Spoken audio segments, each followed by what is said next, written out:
What up, y'all? ifeigle with FLOWTOX.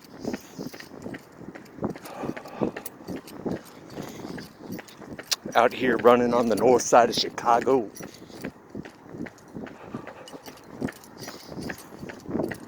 Gonna really try to work on my breathing. Listening back to yesterday's video, noticed I was doing a lot of gasping in between sentences. So I'm going to try to be talking on an inhale and hold my breath longer as I'm running.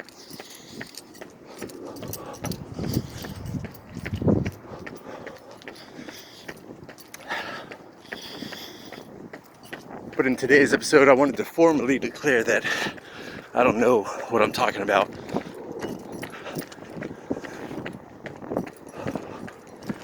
And that I have a horrible memory, and that I often think I know best in situations I truly have no idea about. And a lot of times I think my ideas are the best ideas about a subject, but trying to confront that and know that it's not true. Know that my ideas aren't best. Know that I don't know. Know that other people's thoughts and ideas have just as much worth as my own. And that I don't need to double check their sources. I can trust them and respect them.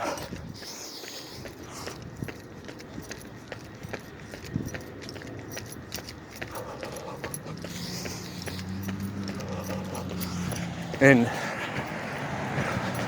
be humble and express humility about my own ideas.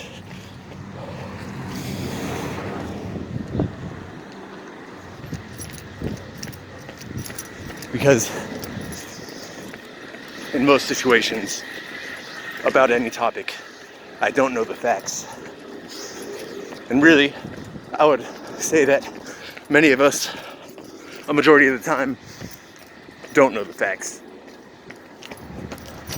And we end up playing this hierarchical game of one-upsmanship on what we know and how authoritative we can be on certain subjects and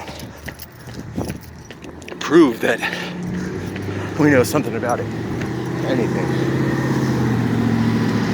And I'd just like to say that I don't know shit about nothing, motherfuckers. And that a lot of the stuff you'll hear me talk about is me just trying to parse through my own thoughts and my own ideas, which I don't necessarily see as representative of who I am. I am not my thoughts.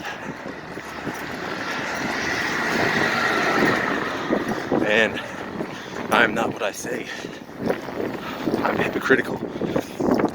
I'm complex. And even I don't really understand those hypocrisies or those complexities to the fullest.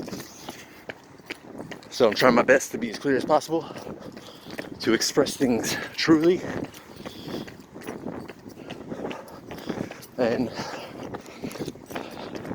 try to give you as many facts as I can dimly remember. I will promise you this, there won't be many.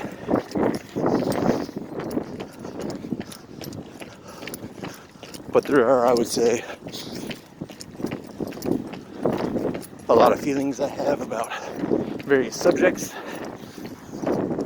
and a little bit of education and reading on various subjects.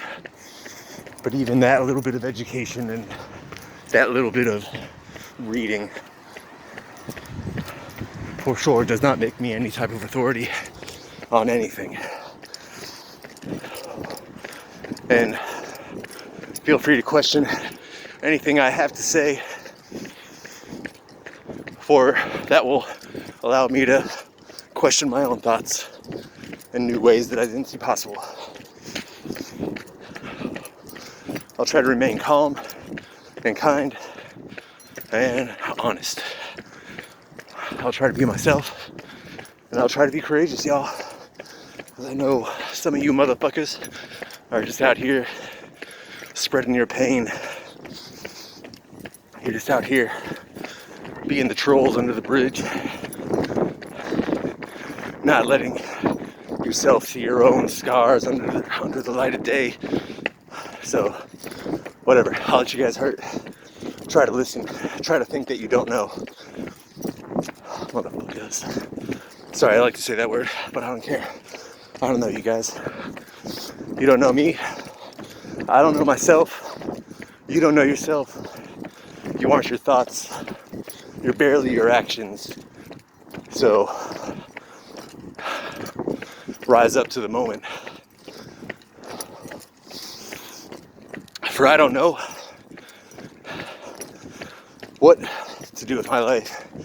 I don't know what to do next, but the things I do know are what seem to fulfill me and things that I need to be more grateful for and ways I need to change how my thinking controls me.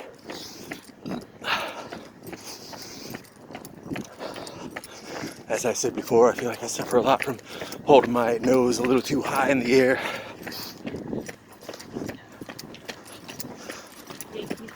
So I want to be more meek, more humble, and less know-it-all, and say that I don't know at all. A lot of the things I thought I have understood in my life, a lot of theoretical propositions, a lot of philosophies,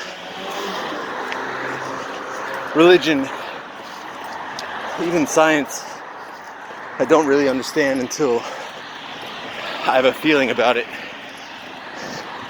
Until, I know it's hard to explain. Left brain versus right brain. And I've talked about on previous videos how most of the injuries I've sustained in my life have happened to my left hemisphere. Smashed my face on my left side, broke my left clavicle, broke my left ankle, many of which I did not get medical help for. And, you know, a lot of that feeds the left hemisphere as main line to right hemisphere of my brain. The empathetic, the understanding, the metaphoric side of my brain, the creative, the almost untouchable spark of symbolic creation. And I wonder how that's atrophied each of those hemispheres, my physical body's hemisphere and my brain's right hemisphere. Anyways, I mean, I've known, I'll give you an example of how I've emotionally felt things out. I've learned intellectually about the chakras, about energy centers in the body. I've learned intellectually about how to meditate, how to be mindful and feel my body. I've learned intellectually about bits of neuroscience and bits of biology and into the nervous system and muscle systems and cardiovascular system and skeletal and how all of that leads to, you know, what we call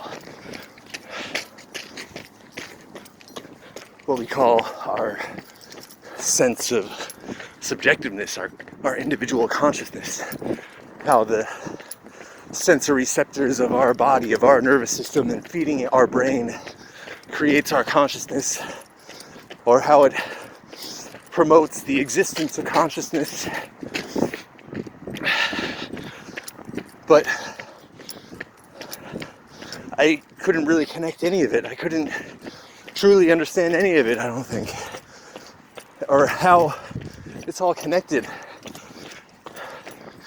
And as I started actually meditating under advice from Alan Watts in his book Stealing the Mind. After sitting with that book and sitting with my body and how it feels, I've learned about how I have incurred trauma to my body through feeling it, through feeling blocks of energy in my body. And I felt those in my left ankle, my left clavicle, and in my face too.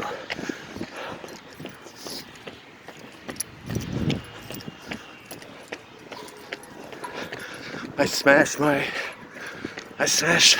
left face. I broke out my left front tooth. And I wonder about how all that trauma, I had shingles 4 years ago. And and as people know, shingles works in the hemispheres. You only get it on one side of your body, and I had it on the left side of my body. And that's motherfucking scarred nervous tissue. This inflamed, scarred nervous tissue. That's what shingles is.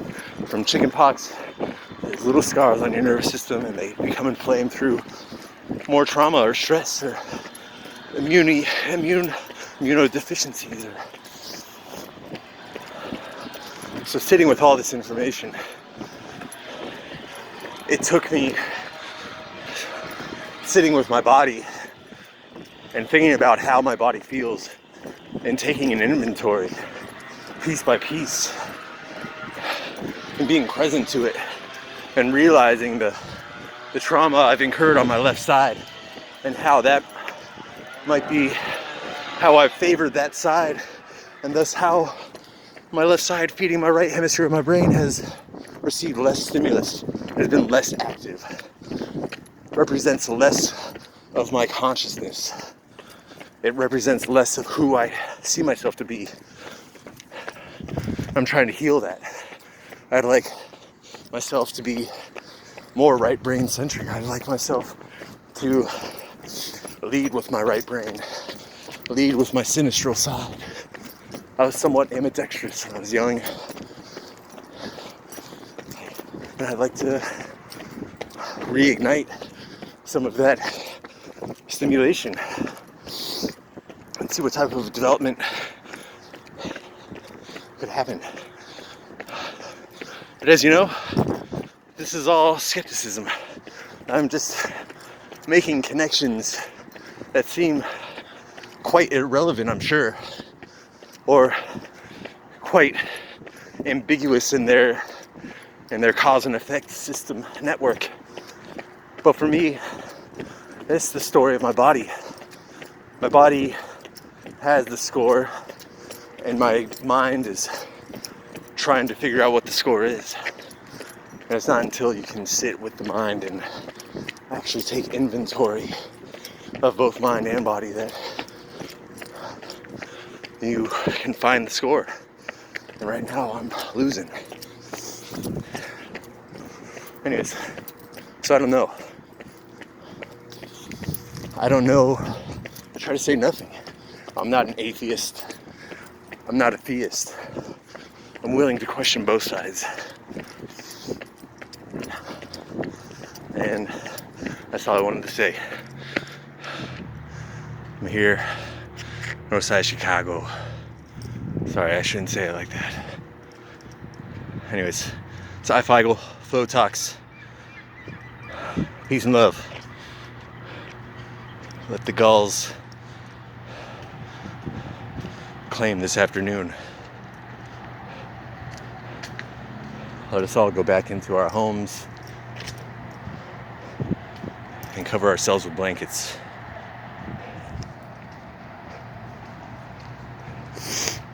Let the brain sit at the right hand of God, and let science be on the left.